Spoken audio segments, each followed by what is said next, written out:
Maha melihat, Maha mendengar, Maha penyayang, Maha yang besar, Sang penerang, Sang penolong, Maha yang esa, Maha yang kuat.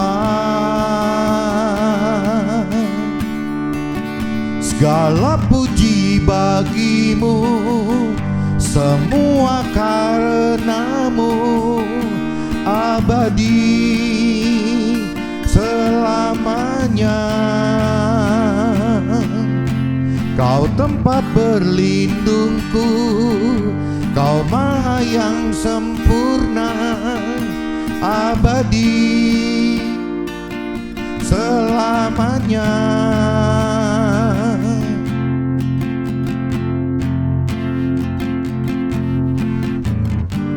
Maha melihat, Maha mendengar, Maha penyayang, Maha yang besar, Sang penerang, Sang penolong, Maha yang esa, Maha yang kuat.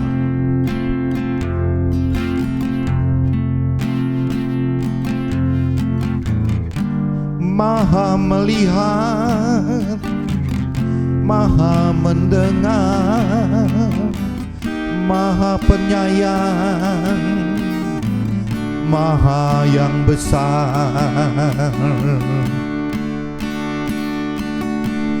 Segala puji bagimu, semua karenamu, abadi selamanya.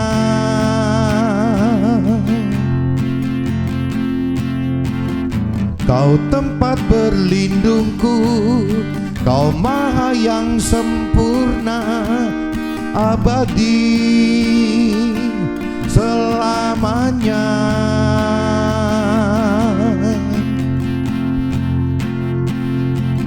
Segala puji bagimu, semua karenamu, abadi selamanya. Oh,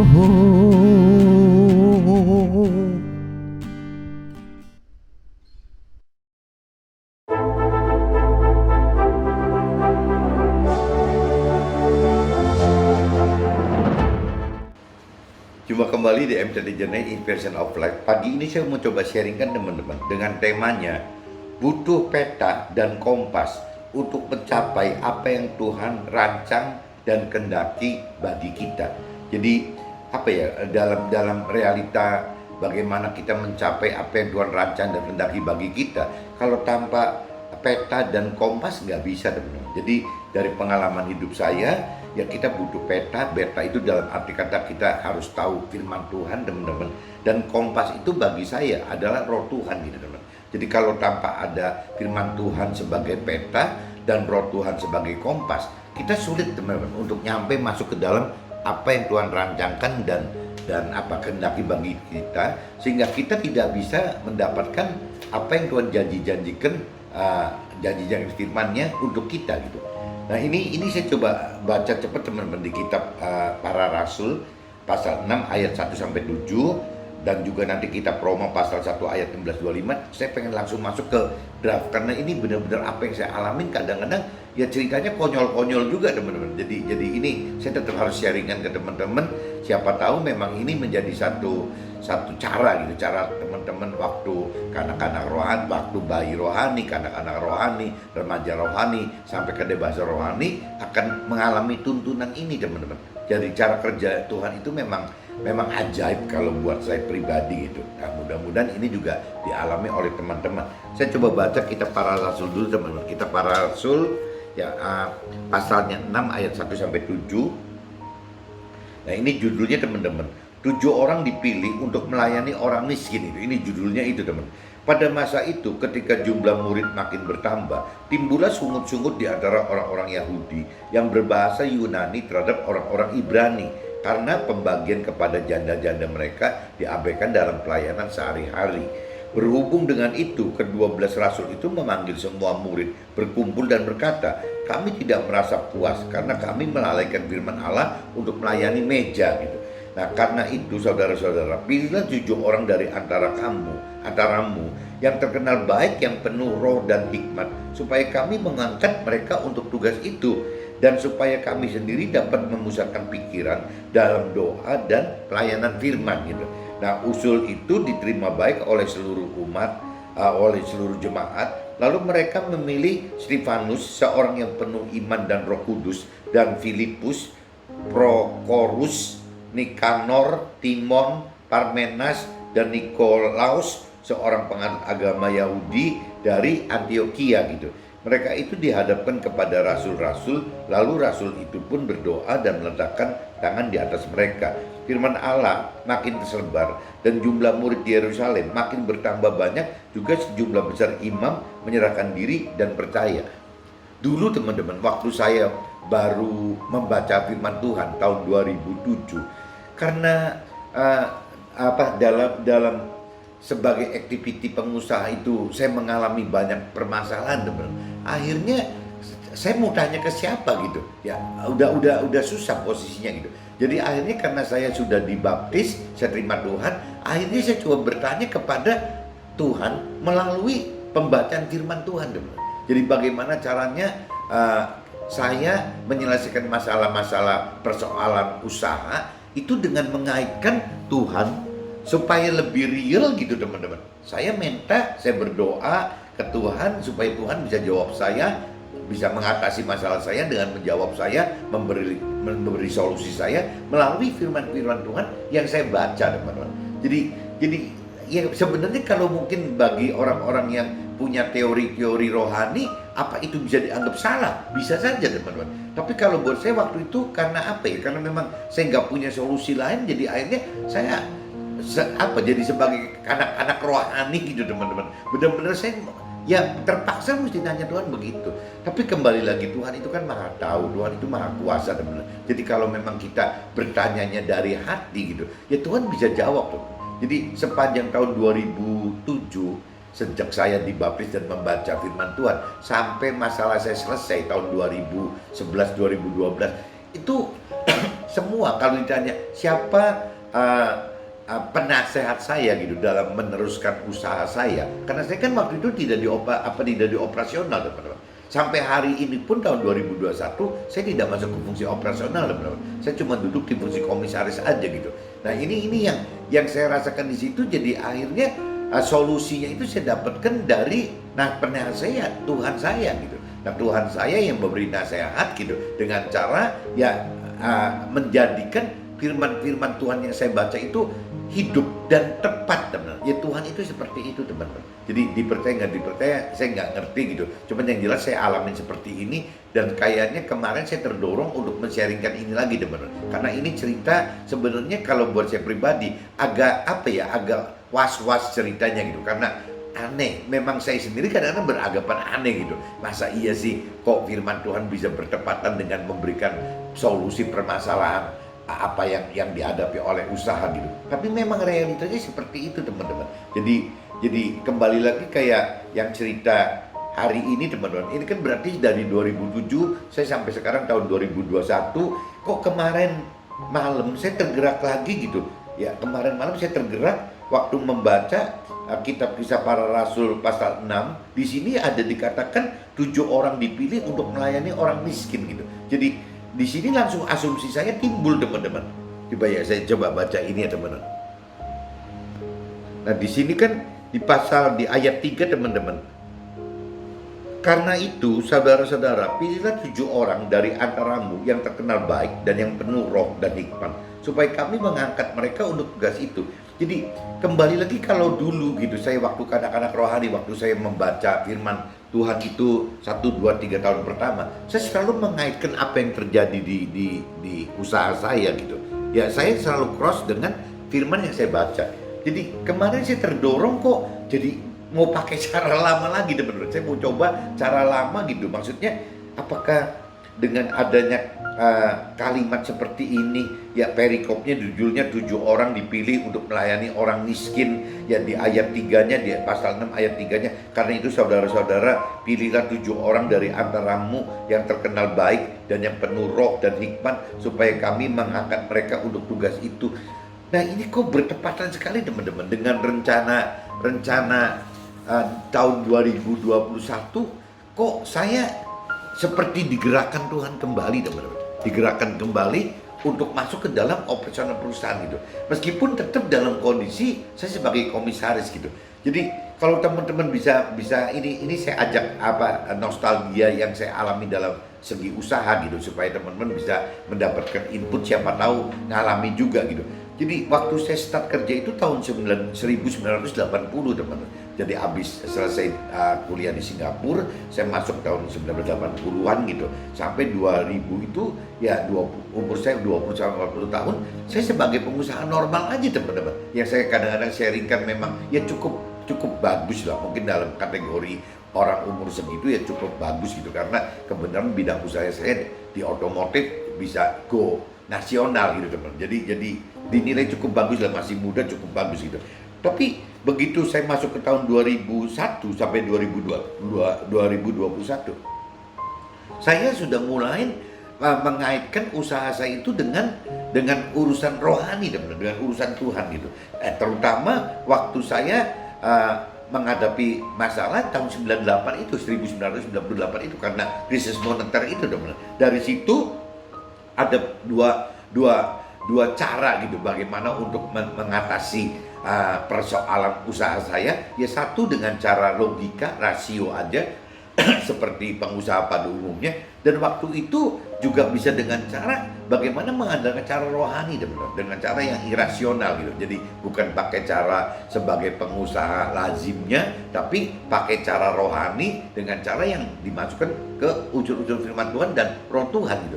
Jadi yang herannya saya terdorong waktu itu yaitu dengan datangnya hamba Tuhan dari 4 orang dari Jakarta, banyak sekali teman-teman yang bicara urusan rohani gitu. Jadi saya terdorong untuk bagaimana mencoba menyelesaikan masalah usaha itu dengan cara-cara rohani teman-teman. Nah ini kan saya nggak ngerti bahwa cara rohani ini sekonyol ini bagi orang dunia gitu, dianggap nggak wajar, aneh, bahkan bisa jadi ditindas ya. Tapi saya masuk ke situ.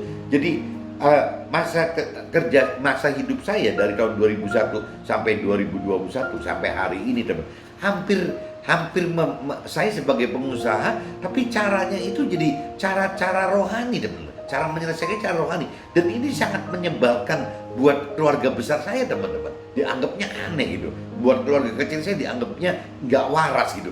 Buat keluarga sendiri pun, anak-anak dan istri gitu, jangan-jangan dianggap ini ngawur gitu, cara ngawur gitu. Tapi yang heran, selama dari tahun 2000-an sampai 2001 saya nggak bisa berubah teman-teman ya, untuk bisa masuk kembali ke dalam operasi itu nggak bisa. Jadi kalau saya urut umur karir saya gitu, umur kerja saya, umur usaha saya, dari umur 20 sampai 40 saya pengusaha normal gitu.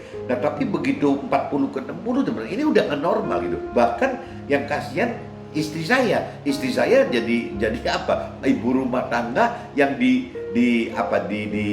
dipaksa dalam posisi harus gantiin saya karena saya di fungsi komisaris, jadi istri masuk ke dalam fungsi direktur gitu. Nah padahal istri tidak pernah mengalami jadi pengusaha, tidak pernah ngalamin mimpin orang sekian banyak gitu.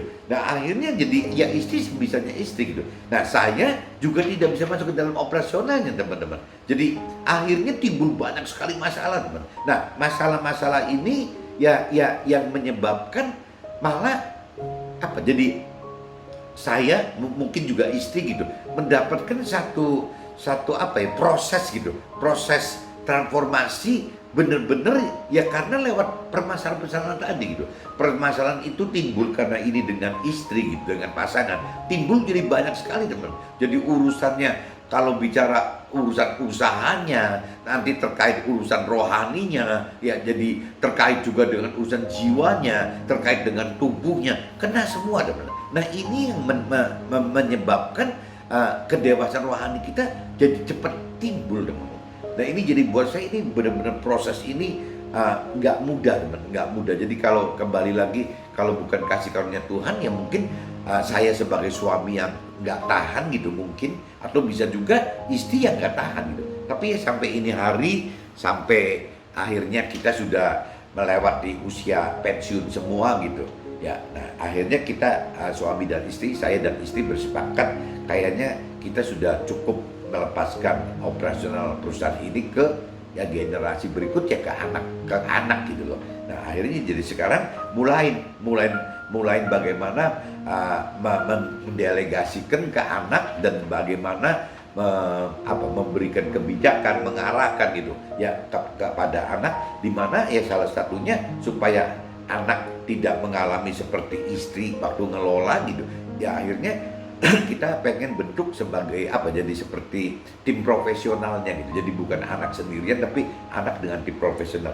Nah yang aneh teman-teman, saya saat baca firman ini kemarin gitu ya, 7 orang dipilih untuk melayani orang miskin, kok langsung dalam hati kecil saya ada satu rema ya, satu getaran itu, satu dorongan di hati ya. Ini kok bisa disebutnya ada 7 gitu, 7 orang dipilih untuk melayani orang miskin.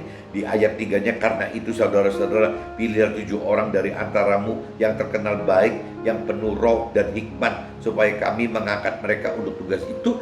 Kok bertepatan yang saya wacanakan gitu tahun 2021 ke sana gitu, untuk anak saya, untuk generasi berikutnya gitu ya. Biarin nanti fungsi saya dan istri menjadi fungsi komisaris berdua gitu ya. Nah di dalam tim jadi tim induk ya, induk usahanya. Nah anak sebagai fungsi direktur utamanya gitu, di fungsi induk usahanya juga. Nah ini bagaimana caranya kok bisa bertepatan 7 orang ini.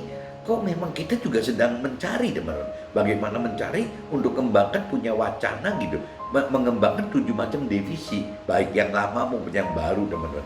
Nah ini yang saya pelajarin.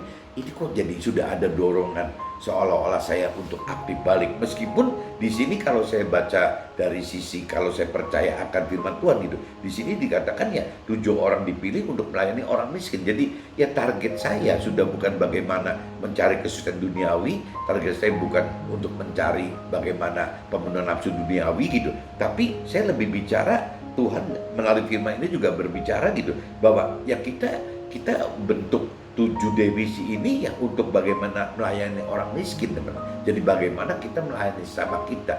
Nah miskin di sini teman-teman saya artikan bisa 2 teman-teman. Bisa miskin karena jasmaninya, bisa juga miskin karena rohaninya. Jadi lahir batinnya gitu. Jadi saya pikir ya sesuai dengan dorongan hati saya gitu. Ya rasanya kalau sampai Tuhan benar melalui firman di Kisah Para Rasul, Kitab Para Rasul pasal 6 ayat 1 sampai 7 ini teman ya, 1 sampai 7 ini benar untuk saya gitu. Ya saya ngarepin ya mudah-mudahan ya Tuhan melalui ini memberikan rema ke saya gitu, menggerakkan firman ini untuk saya gitu, bahwa ini satu konfirmasi dari Tuhan. Nah pola-pola seperti ini dulu saya terapin teman-teman dari 2007 sampai 2012 teman-teman. Waktu itu saya nggak berani sharingkan gitu, saya cuma bicara dalam artinya aneh ya cara saya kok menerapkan apa yang ada di kalimat firman, saya terapin dalam realita usaha gitu. Nah tapi hari ini saya pikir saya kalau tidak sharingkan juga takutnya salah teman-teman. Jadi saya sharingkan ke teman-teman bahwa yang namanya firman Tuhan itu adalah peta gitu, peta kita untuk bisa mencapai apa yang Tuhan rancang dan kehendaki untuk kita. Nah, selama kita bisa menghidupkan roh Tuhan di dalam kita, teman. Jadi kita mesti gabungkan antara firman Tuhan dengan roh Tuhan gitu. Nah, roh Tuhan itu kan ada dorongan di dalam hati kita, teman. Yang tahu kan cuma kita. Jadi contohnya pagi ini saya sharingkan contohnya di Kitab Para Rasul pasal 6 ayat 1 sampai 7, khususnya di ayat 3, bagaimana istilahnya saya akan coba memastikan membentuk 7 definisi tadi, mencari orang yang tepat. Lah, saya mesti ya itu. Jadi firmannya ada, teman-teman, dasarnya ada, dan dorongan hati saya ada. Roh Tuhan di dalam saya itu mendorong saya gitu untuk iya dan aminkan bahwa ini seperti ini. Nah, pola-pola begini teman-teman kadang-kadang apa ya, nggak semua orang rohani suka teman. Belum tentu semua mentor rohani anggap benar gitu. Jadi selalu ada yang 2 atau 3 pendapat, ada yang kontra gitu, nggak setuju, ada yang cuek-cuek aja, tapi ada juga yang pro gitu. Jadi memang ini kembali ya iman itu ada di kita masing-masing, tergantung di iman kita. Tapi kalau buat saya pribadi, saya sharingkan ke teman-teman, saya ngalami seperti ini teman-teman. Nah ini nanti saya coba jelasin draft teman, di draft. Nah sekarang saya lanjut cross check teman-teman dengan kitab Roma teman. Kitab Roma pasal 1, kitab Roma pasal 1 ayatnya 16 sampai 25 teman. Saya coba baca cepat lagi aja teman-teman. Kitab Roma pasal 1 ayatnya 16 sampai 25. Injil itu kekuatan Allah. Injil kalau saya universalkan berarti firman Tuhan teman-teman. Firman Tuhan itu adalah kekuatan Allah. Judul perikopnya itu teman-teman. Sebab aku mempunyai keyakinan yang kokoh dalam firman Tuhan. Karena firman Tuhan adalah kekuatan Allah yang menyelamatkan setiap orang yang percaya. Pertama-pertama orang Yahudi tetapi juga orang Yunani.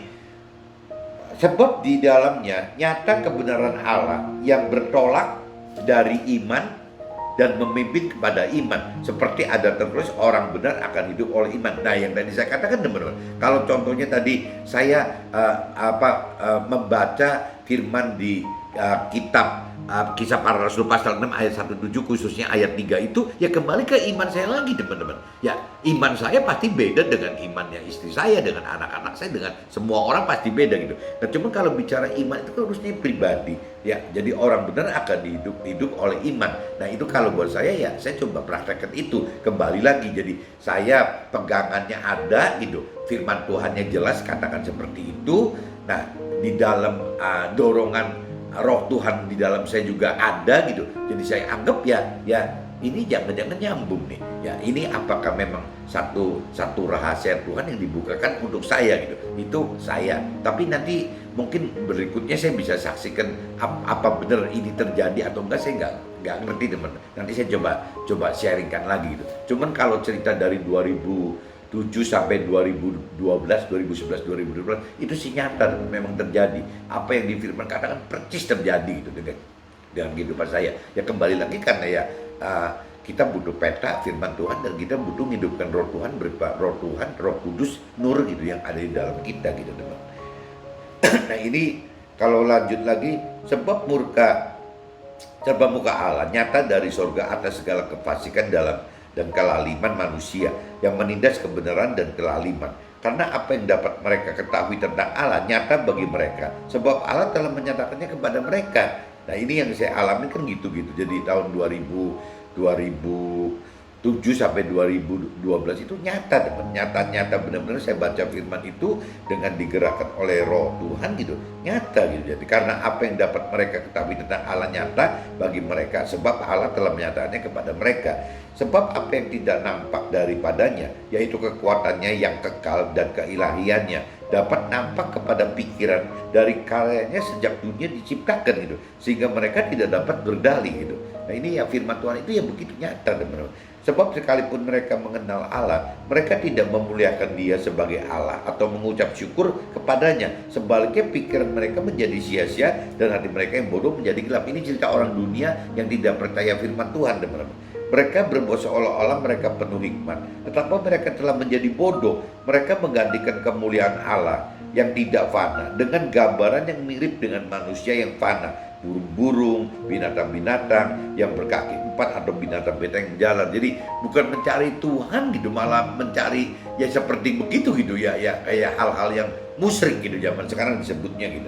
Karena itu Allah menyerahkan mereka kepada keinginan hati mereka akan kecemaran, sehingga mereka saling mencemarkan tubuh mereka. Sebab mereka menggantikan kebenaran Allah dengan dusta dan memuja dan menyembah makhluk dengan melupakan penciptanya yang harus dipuji selama-lamanya gitu. Nah ini di kitab Roma pasal 1 ayat 16-25 cerita itu teman. Jadi kalau buat saya tangkap pribadi ya firman Tuhan itu nyata. Tapi banyak orang yang akhirnya tidak anggap firman itu nyata, akhirnya malah mencari-cari ya itu ya orang, nyari orang gitu, mengandalkan orang kan relatif dong.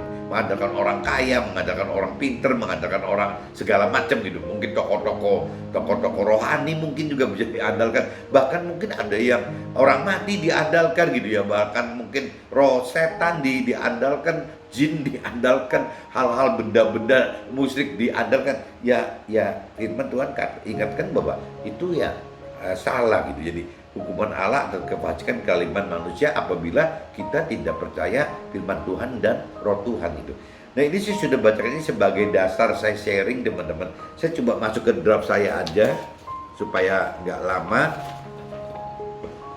Saat Nabi Abraham dan Nabi Isa hidup, pada saat itu tidak ada istilah agama. Jadi agama waktu itu ya mungkin agama yang tertua mungkin Yahudi itu kali teman-teman. Jadi kalau bicara Nasrani dan Muslim itu kan belakangan setelah Yahudi gitu. Jadi waktu cerita Nabi Abraham, Nabi Isa itu belum ada cerita agama Nasrani atau agama Muslim gitu. Jadi masih cerita agamanya cuma satu ya dari Nabi Musa yang Taurat dari 10 perintah Allah itu gitu. Nah ini saya coba baca aja. Tidak ada istilah agama, yang ada hanya Nabi yang hidup dipenuhi oleh Tuhan gitu. Jadi Nabi seperti Nabi Abraham atau Nabi Isa, Yesus gitu, yang hidup dipenuhi oleh roh Tuhan gitu di dalam pribadi si Nabi tersebut. Kalaupun ada Nabi Musa yang membuat kitab Taurat dengan 10 perintah Allah bagi orang-orang Yahudi, nah ini yang mungkin agama itu ya waktu itu ya cuma ada agama Yahudi itu teman-teman. Saat itu hanya terbagi 3, Nabi yang hidupkan roh Tuhan Allah dan Nabi yang hidupkan kitab Taurat gitu, umumnya bagi orang-orang Yahudi, serta Nabi yang tidak mengenal Tuhan Allah ya umumnya bagi orang-orang Yunani gitu. Jadi waktu itu cuma dibagi 3 itu aja, tidak ada kelompoknya seperti Nabi Abraham yang menghidupkan roh Tuhan di dalam pribadinya karena tidak punya beragama, tidak punya firman. Jadi hubungan langsung antara Nabi dengan roh Tuhan aja gitu. Nah yang kedua itu Nabi seperti Nabi Musa kan, dengan karena ada 10 perintah Allah itu dan akhirnya ada hukum Taurat. Nah itu mungkin bisa disebut agama tuh, agama formalnya seperti itu dan dasarnya ada kitab hukum Taurat gitu, ada pegangan kitabnya gitu. Tapi kalau Nabi Abraham kan nggak punya pegangan gitu. Nah yang ketiganya teman, satu lagi yang ngomong Nabi tapi tidak dengan mengenal Tuhan Allah gitu. Maksudnya ya waktu itu banyak dewa-dewa, ada dewa Baal, dewa Dagon segala macam gitu, masih ada begitu gitu. Jadi ya ini umumnya ya disebutnya orang-orang yang belum mengenal Tuhan Allah teman-teman, disebutnya orang Yunani gitu. Jadi dibagi seperti itu teman-teman. Nah saat ini kita bersyukur dan berterima kasih karena kita sudah dilengkapi kitab suci yang berupa firman Tuhan dan berisi perintah dan peraturan serta janji-janji Tuhan gitu. Sehingga firman Tuhan dapat dijadikan peta rohani dan roh Tuhan sebagai kompas rohani teman-teman. Jadi peta rohani adalah firman Tuhan, kompas rohani adalah roh Tuhan yang ada di dalam kita gitu. Nah, untuk mencapai apa yang Tuhan rancangkan dan kehendaki dalam hidup kita, yakni hidup berkeselamatan di akhirat yang kekal, bukan di dunia fana ini. Jadi ya itu, kita harusnya bersyukur dan berterima kasih kepada Tuhan gitu. Karena kita hidup ini sudah di zamannya ada kitab suci gitu. Jadi mungkin untuk Nasrani ada Alkitab, yang Muslimnya sudah ada Al-Quran, mungkin yang agama lain juga ada kitab masing-masing. Itu kita harus bersyukur teman. Dan juga kita sudah dilengkapi dengan ada roh Tuhan gitu. Bagi yang sudah dalam mengenal mengerti firman Tuhan akan tahu bahwa di dalam kita itu ada roh Tuhan gitu. Roh Tuhan yang bisa banyak membantu kita dalam menyelesaikan permasalahan hidup kita gitu. Nah ini tinggal masalahnya kita sudah mengenal belum, sudah mengerti belum, dan sudah menghidupkannya belum gitu. Nah tinggal itu aja, tapi jelas Tuhan sudah adakan semua. Nah ini berarti kan sudah terjawab teman-teman. Jadi kita sudah tahu semua apa rancangan dan kehendak Tuhan karena ada firman-Nya. Apa janji-janji Tuhan kita sudah tahu karena ada firman-Nya. Nah bagaimana caranya untuk mendapatkan masuk ke dalam rancangan kehendak Tuhan, mendapatkan janji Tuhan? Sudah ada caranya juga. Ya ada perintah peraturan Tuhan di dalam firman Tuhan gitu. Dan juga di situ sudah juga kalau kita mendalami gitu, ya ada roh Tuhan yang disertakan oleh Tuhan bagi kita gitu. di dalam setiap kita, bukan cuma orang Nasrani, kembali lagi untuk semua manusia gitu. Tuhan itu berikan roh Tuhan sebagai sumber kuasa untuk bisa melakukan firman Tuhan, teman. Jadi kuncinya yang tadi saya katakan, sangat bersyukur apabila kita mempunyai firman Tuhan dan kita mempunyai roh Tuhan gitu. Jadi itu sebagai peta rohani kita dalam hidup kita dan kompas rohani kita, teman-teman. Nah ini yang teman-teman tolong simak gitu, bahwa betapa berpentingnya gitu yang namanya firman Tuhan dan roh Tuhan apabila kita ingin hidup menuai janji Tuhan dan masuk dalam kerajaan kehendak Tuhan gitu. Jadi teman-teman mesti camkan ini gitu, bahwa kita butuh sekali firman Tuhan dan roh Tuhan gitu. Permasalahan yang timbul sejak zaman Nabi Abraham adalah dorongan roh Tuhan yang membuat Abraham melakukan hidup dengan dianggap tidak wajar, teman. Jadi dari zaman dulu begitu, teman. Jadi kalau seandainya teman-teman lakukan sekarang gitu, apa yang firman perintah peraturkan atau saya lakukan gitu, sama, teman, nggak beda sama Abraham. Kita dianggap tidak wajar gitu, karena tidak ada bukti nyata keberadaan Tuhannya. Jadi kalau saya ngomong ini disuruh Tuhan, doa ada Tuhannya mana gitu, kan nggak bisa dibuktikan gitu. Jadi adanya di iman kita lagi gitu. Cuman kan firman tadi katakan bahwa orang benar ya karena kita mengandalkan iman gitu. Jadi harus begitu. Tapi kalau orang-orang yang belum mengerti akan firman Tuhan, kayaknya repot, teman. Kalau kita bicara ini Tuhan yang dorong kita, ini sepertinya 7 ini bertepatan loh dengan rencana Tuhan yang 7 divisi, berarti konfirmasi bahwa saya tidak salah untuk mengembangkan 7 divisi. Itu hal-hal itu kan nggak kelihatan, teman. Dianggap sama orang, dia mungkin bodoh kali, hal-hal yang aneh. Tapi kembali ke di iman kita kan. Abraham juga sama kok, waktu pindah-pindah dan lepas dari Ur Kasdim juga apa nggak dianggap bodoh gitu, dianggap nggak wajar, dianggap aneh, dianggap nggak waras, bisa begitu, teman. Ya seperti itu gitu. Abraham mau suruh korbanin Ishak, kan lebih kacau lagi, teman-teman. Nabi Ibrahim mau korban Ismail kalau di Muslimnya, kan lebih kacau lagi, nggak wajar, aneh gitu, nggak waras. Kalau istrinya tahu bisa berantem kali, bisa bubar kali, karena masa sih anak satu-satunya mau dikorbankan gitu. Nah ini kembali lagi, memang pelaku firman itu mengalami hal-hal seperti ini, teman-teman. Jadi karena memang tidak wajar, karena tidak ada bukti nyata keberadaan Tuhannya dan baik janji firman Tuhannya gitu. Ya firman Tuhannya gimana gitu, nggak ada. Berbeda dengan kalau waktu zaman Abraham, lebih repot dari kita loh, teman. Firman Tuhannya tidak ada mengatakan begitu, yang namanya realita keberadaan pribadi Tuhannya juga nggak nampak kan. Abraham lebih repot lah, kita yang sudah ada firman Tuhannya juga kadang-kadang nih firmannya ngomong begini nggak dipercaya tuh. Jadi kalau saya tulis di sini, jadi apa ya? Karena waktu zamannya Nabi Abraham itu tidak ada bukti nyata keberadaan pribadi Tuhannya dan firman Tuhannya sekalian gitu. Ya, berbeda dengan kita saat ini setelah ada firman Tuhan, ya misal karena yang di firman yang tadi contohnya yang saya cerita tadi, di apa yang tujuh orang yang dipilih untuk jadi mimpin gitu, mimpin usaha yang saya coba mau kembangkan lagi gitu, wacanakan lagi gitu. Ya itu kan ada firmannya, teman-teman. Tapi kalau waktu Nabi Abraham kan nggak ada gitu, nggak ada dasarnya. Jadi ya dia cuma bicara pribadinya. Kalau saya ditanya masih ada dasarnya. Tuh dasarnya itu tuh ya ada di kitab Kisah Para Rasul pasal 6 ayat 1-7, khususnya di ayat 3 gitu. Kan saya bisa ngomong begitu. Nah tinggal problemnya percaya atau tidak gitu. Nah tapi kalau Nabi Abraham nggak bisa, teman. Kasihan sekali, dia berat sekali gitu. Nggak bisa mengutarakan seperti saya. Saya mengutarakan dasarnya firman itu aja masih diketawain kok, dianggap aneh gitu. Orang gila gitu, masa sih dipas-pasin ada 7, kebenaran wacananya 7, jadi ini kayak nyambung. Ya yang saya alamin, pengalaman dari tahun 2007 sampai 2012, ya saya alami seperti itu, teman gitu. Percis semua gitu, tidak ada yang lari. Ya cuman kembali lagi sekarang saya kan sudah 21 tahun ya mencari mengenal Tuhan gitu. Sudah terima Tuhannya 14 tahun gitu. Tapi kok kemarin jadi lucu juga sih, ini kok jadi saya balik seperti tahun 2007 lagi ya. Ya tapi bukan mustahil gitu. Tuhan bisa pakai kita seperti itu, teman-teman. Ya saya nggak ngerti nanti kalau ada cerita apa ya saya akan sharingkan ulang gitu.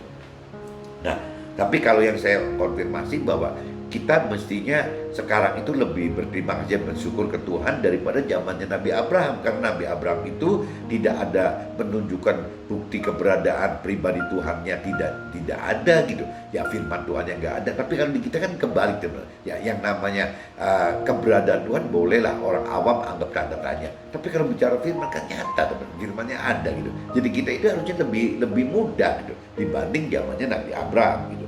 Tapi dalam praktiknya ternyata susah juga teman, nggak mudah. Beriman itu nggak mudah gitu. Saat ini kita bersyukur karena sudah miliki firman Tuhan, sehingga parameter kita dapat dengan dasar dorongan roh Tuhan plus dasar firman Tuhan gitu. Jadi saat ini teman-teman, nah firman Tuhan acap kali Tuhan dapat gunakan sebagai petunjuk rahasia Tuhan bagi kita yang mempunyai keyakinan yang kokoh, karena beranggapan firman adalah kekuatan Tuhan yang menyelamatkan yang percaya, bagi yang percaya gitu. Nah ini kembali lagi, kalau tidak percaya tidak mempan gitu. Firman Tuhan yang nggak mempan. Bagi yang percaya, firman Tuhan katakan begitu. Bagi yang percaya ya akan menjadi realita firman Tuhan gitu. Tapi bagi yang tidak percaya tidak akan menjadi realita. Sebab firman Tuhan di dalamnya nyata kebenaran Tuhan Allah gitu, yang bertolak dari iman kepada iman, dan tertulis orang benar akan hidup oleh Tuhan gitu. Oleh iman, bukan oleh Tuhan. Orang benar akan hidup oleh iman. Nah ini teman-teman. Jadi ditekankan di sini kembali, ini urusannya ada firman Tuhan gitu kan, ada roh Tuhan, dan diperlukan iman kita teman-teman. Ya teman, kembali lagi kalau saya lihat di sini kan jadi apa ya? Jelas kalau kita hidup mau benar-benar aman gitu, mau benar-benar masuk ke dalam rancangan kehendak Tuhan, tidak ada cara lain teman-teman. Bagaimana caranya? Harus mengenal dalam gitu, dalam mengenal, mengerti akan firman Tuhan. Ya berarti kalau mengenal kan harus mau teman, harus mau mengenal firman Tuhan dan berlanjut lagi teman-teman. Bukan cuma mau aja, mau mengenal saja, tapi juga harus mau mengerti. Nah waktu cerita mau mengerti ini yang nggak mudah teman-teman. Jadi mau dan mampu mengerti gitu. Nah waktu kita sudah mau mengenal, kita sudah mempelajari firman Tuhan, benar-benar mengenal gitu, ya kita akan dibukakan oleh Tuhan bahwa untuk mampu mengerti itu harus menghidupkan roh Tuhan teman, yang ada di dalam roh kita gitu. Nah ini tanpa menghidupkan roh Tuhan di dalam roh kita, itu untuk mampu mengerti aja tidak mampu loh teman, tidak akan mampu gitu.